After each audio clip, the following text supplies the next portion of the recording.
Melissa, you sure about this guy? My best friend, Sarah, always had a way of cutting straight to the chase. Jack's different, I said as I packed up the last of my apartment into cardboard boxes. He's kind, genuine, and he loves me for me, not just some idea of me. Meeting Jack was like breathing fresh air. He was a software developer with a goofy smile that could light up any room.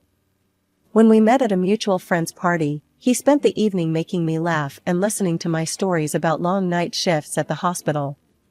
It didn't take long for us to click. Jack's mom is a bit of a tough cookie, though, I continued, deciding to lay it all out for Sarah. I hadn't told her much about Mrs. Cole. The first time I met her, she looked me over like I was a car she was about to buy, very skeptical. She made a comment about my job, said something like, "Nursing is such a cute little career, isn't it? Like I'm playing dress-up or something." Sarah snorted. Well, just watch yourself around her. These mother-in-laws can be tricky. Jack and I had dated for 2 years before he popped the question.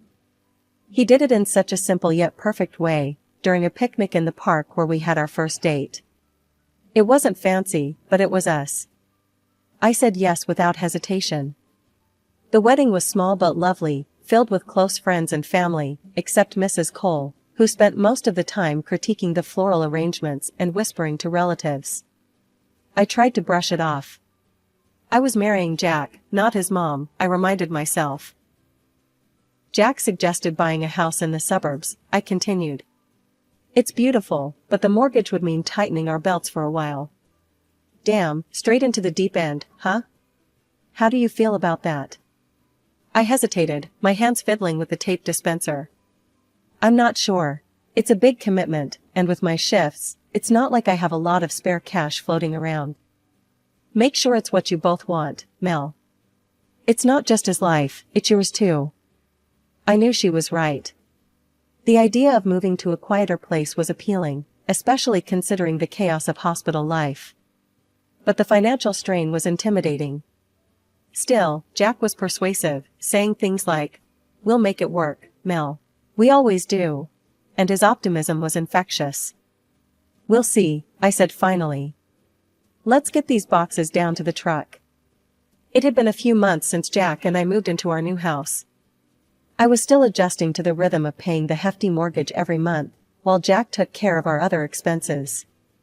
Life was settling into a new kind of normal until the day Jack came back from visiting his mom, and everything turned upside down. Jack walked through the door, not alone but with his mother, Mrs. Cole, who had a grim look and a suitcase that looked like it housed her entire life. "Mel, Mom's going to stay with us for a bit. She's not feeling great," Jack said, as if it was a small, trivial change to our daily lives. I stood there, mouth slightly open, a frown forming. "Jack, when were you going to discuss this with me?" My voice was calm, but the annoyance was hard to mask. "Look, I know this is sudden, but she's really ill," Jack replied, his eyes pleading for understanding. Mrs. Cole, setting her suitcase down with a heavy thud, chimed in. "Those doctors don't know anything. They just want to steal the little pension I have left. I'm going to follow a special treatment plan my friend suggested. She just got back from some island and swears by it." I sighed, pinching the bridge of my nose. "Jack, we should have talked about this. We could arrange for a nurse or find a good facility." Jack's expression hardened. "Mel, I owe her. She's my mom. We're not sending her anywhere." Mrs. Cole walked over and hugged Jack tightly, giving me a look over his shoulder that could chill coffee. "Thank you, son. At least someone cares about me." As she released Jack and began surveying the room, her criticism started. "All this furniture is all wrong. It's blocking the energy flow. And, Melissa, really, this place is a mess," she declared, her voice filled with a mix of disdain and condescension. Jack rushed to her side, nodding and muttering agreements. I clenched my fists, feeling my space and my opinion shrinking by the second. Over the next few days, my home turned into Mrs. Cole's personal project. Every morning started with her critiques. "Melissa, these curtains are all wrong. They block the sunlight and positive vibes. And why is there so much clutter here? Jack was no help. Every time I tried to discuss a boundary or compromise, he stood by his mother. Mel, she's just trying to help. Let's just do things her way for a while. One evening, I reached my breaking point. Jack, we need to talk. Now, I said firmly as I pulled him aside. Your mother is taking over our home, and you keep siding with her. You're my husband. I thought we were supposed to be a team. Jack sighed, running his hands through his hair. I know it's tough, but she's family. We have to look after her. She's old and alone. I get that she's your mom, but where do I fit into this? Am I just supposed to nod and smile and let her redo our entire house? When do my feelings get considered? My voice cracked a bit at the end. Jack looked torn, his face a mix of frustration and guilt. I'm sorry, Mel. I didn't realize it was this bad for you. Let's sit down with Mom tomorrow and set some ground rules. The next day never came for that talk. Mrs. Cole had bigger plans, and Jack, as always, was swept up in her current. I retreated, feeling more like a guest in my own home with each passing day. The tension in our house was ramping up each day, and I was caught in a relentless cycle of exhaustion.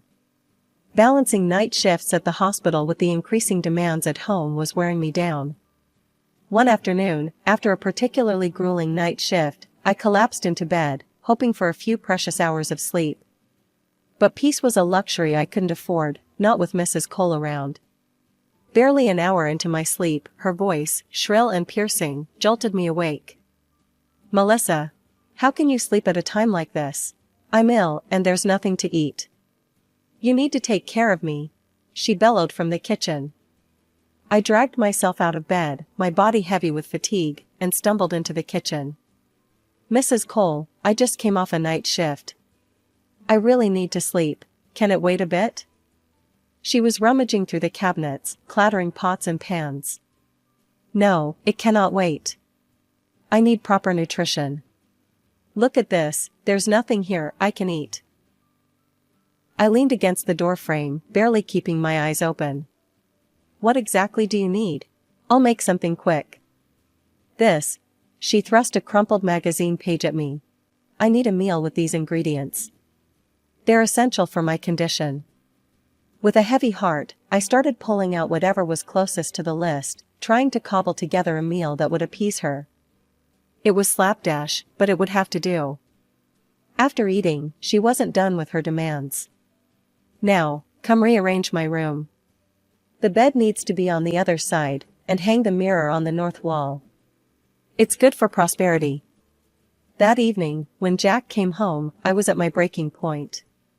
Jack, we need to talk. Your mom, she's not as sick as she says. I asked her to get checked at the hospital, to get a proper diagnosis, but she refuses.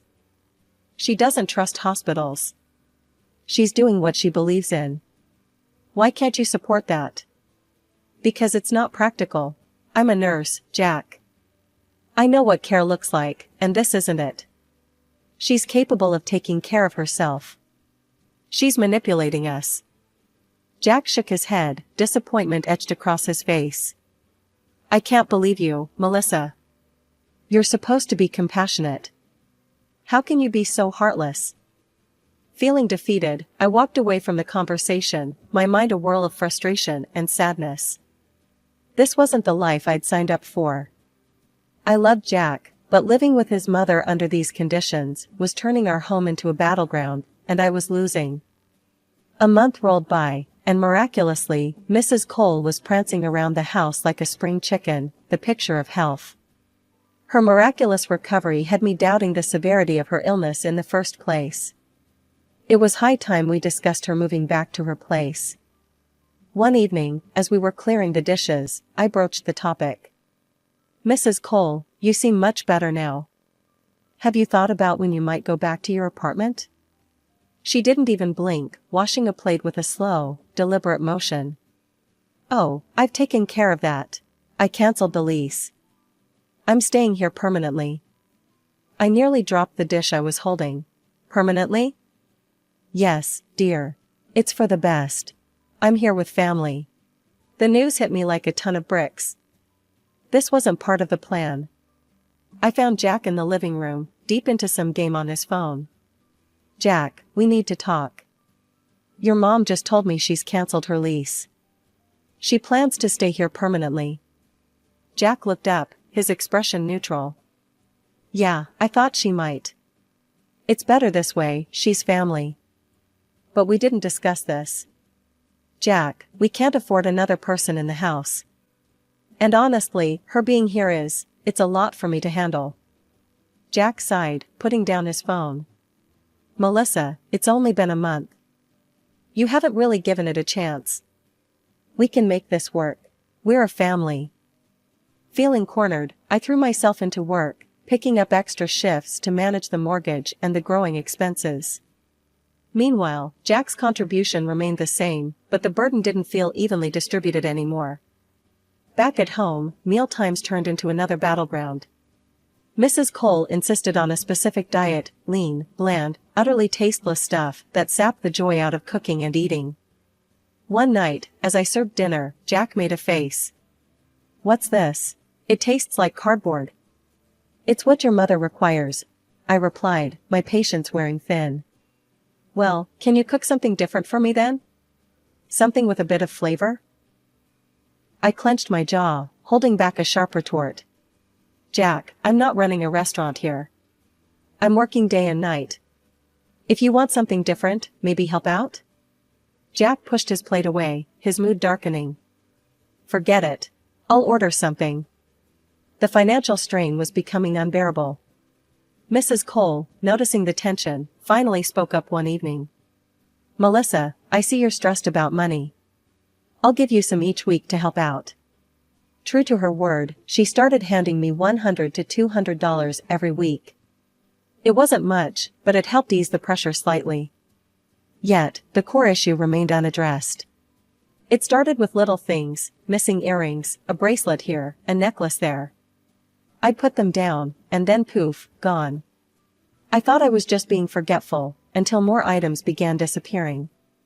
First, it was my gold jewelry, and then household items like a vase and some small decorative statuettes. It didn't add up. I wasn't misplacing these things, they were being taken. One evening, I finally voiced my suspicions to Jack. I think your mom might be taking my things. My jewelry's gone, and now other items are missing too. Jack's reaction was instant and intense. I can't believe you'd think so low of my mom. She's not a thief. With no way to secure my belongings at home, I started taking my remaining jewelry to work. It was ridiculous, carrying around valuables, because I couldn't trust the security of my own home. But what else could I do? Then one day, I came home early from my shift, the sun still high in the sky. What I saw in front of our house stopped me dead in my tracks. Mrs. Cole had set up a makeshift table on the sidewalk, covered with what looked like a garage sale setup. But it wasn't just random knickknacks, it was my stuff, my cosmetics, some clothes, and even personal items, all laid out for anyone to buy. Mrs. Cole, what is this? I approached, my voice shaking with anger. Oh, Melissa. I'm just helping out. You said we needed money, so I'm making some, she replied cheerily, as if she was doing me a favor. This is my stuff. You can't just sell my things. I exclaimed, grabbing a sweater off the table. Look, I'm just trying to help. You keep saying money's tight, so I thought I'd clear out some clutter and make a few bucks, she explained, as if it were the most logical thing in the world.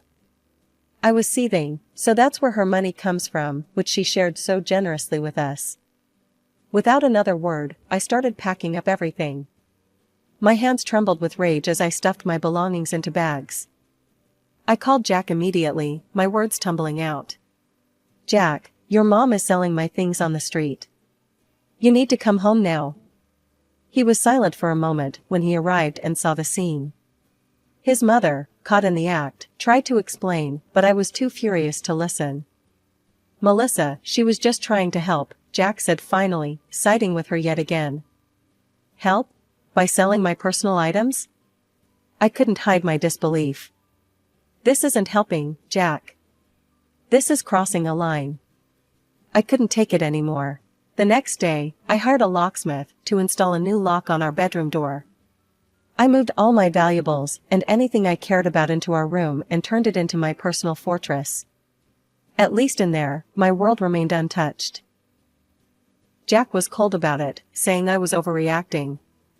You're locking away from your family, Melissa. That's what you're doing.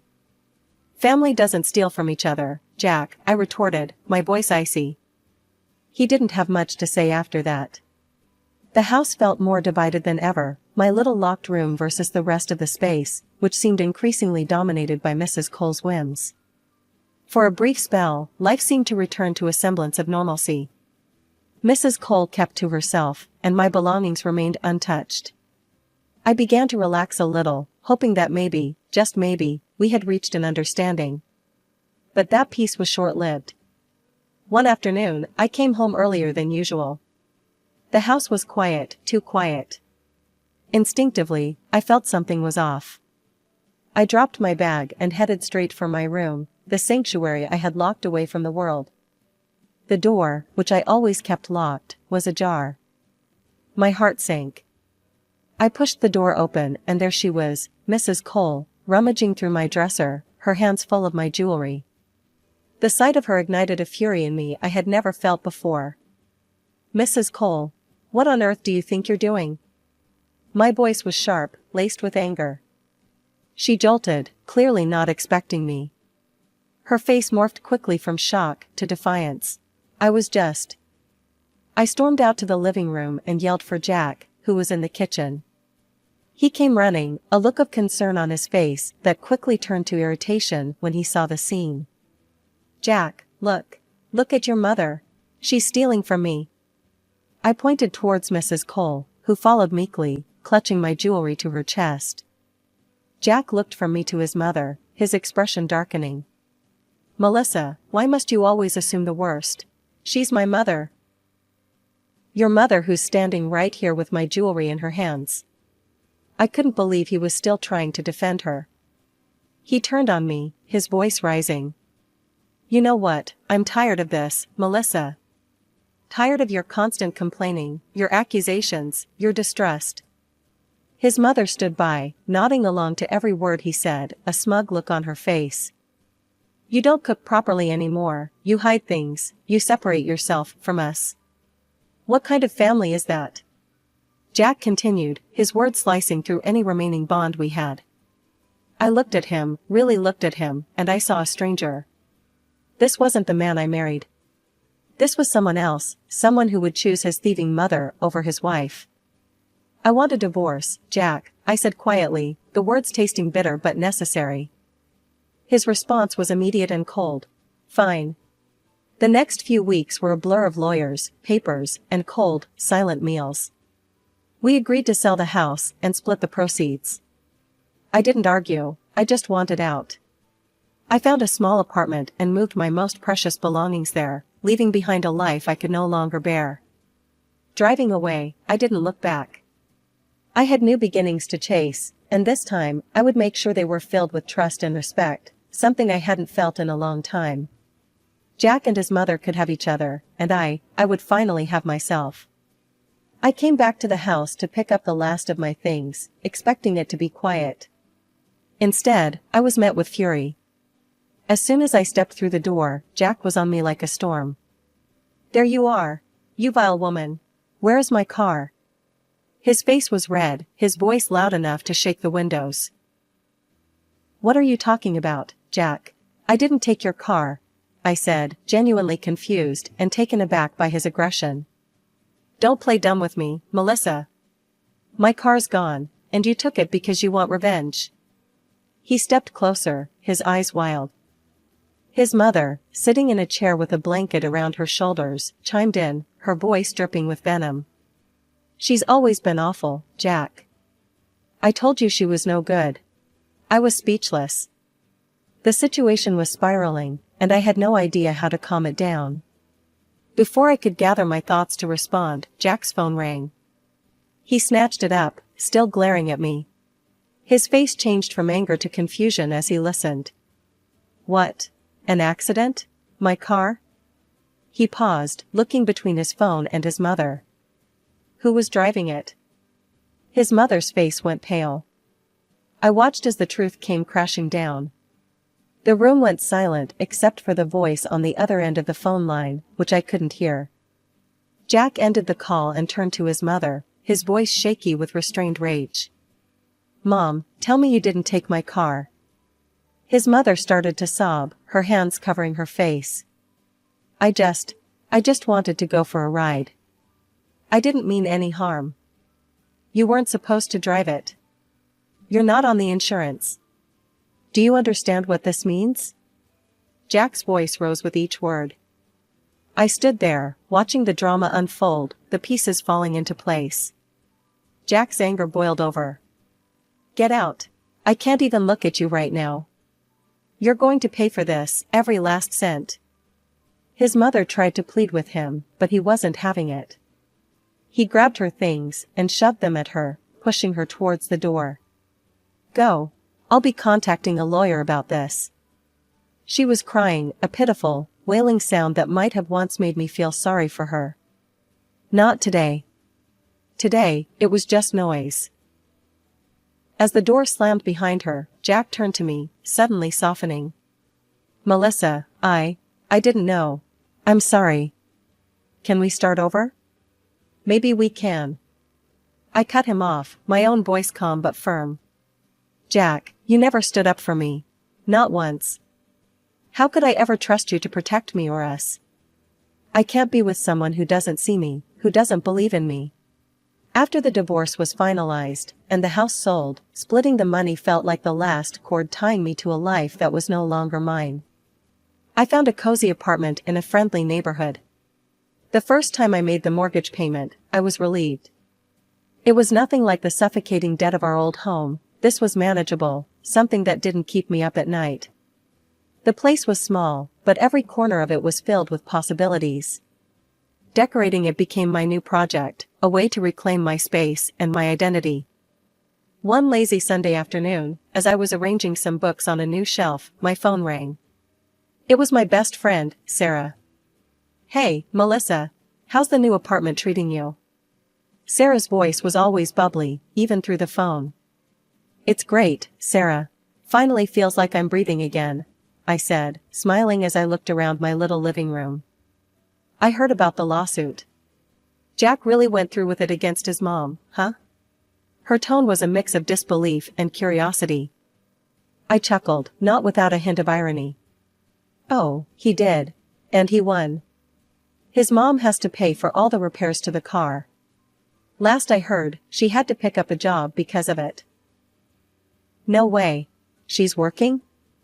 After all those years of acting like the queen bee? Sarah's surprise was palpable. Yep, reality hit her hard. They'd been at each other's throats since the court decision.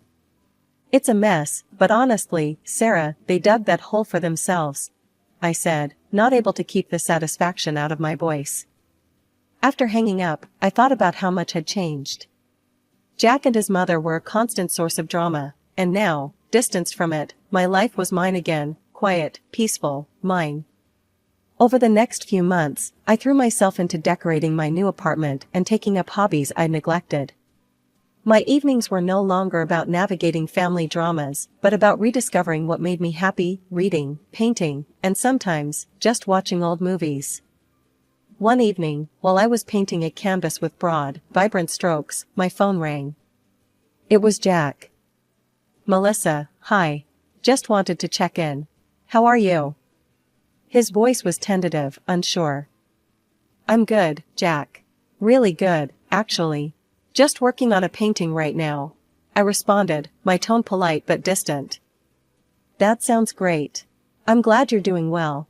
He paused, and I could almost hear him struggling to find the right words. Listen, I've been doing some thinking. I cut him off before he could continue. Jack, I hope you find whatever it is you're looking for. But for me, I've already found it, my peace. I need to focus on that. Hanging up, I looked around my little apartment, my sanctuary, filled with things that brought me joy. The phone call hadn't stirred the old chaos, it had only affirmed my new path.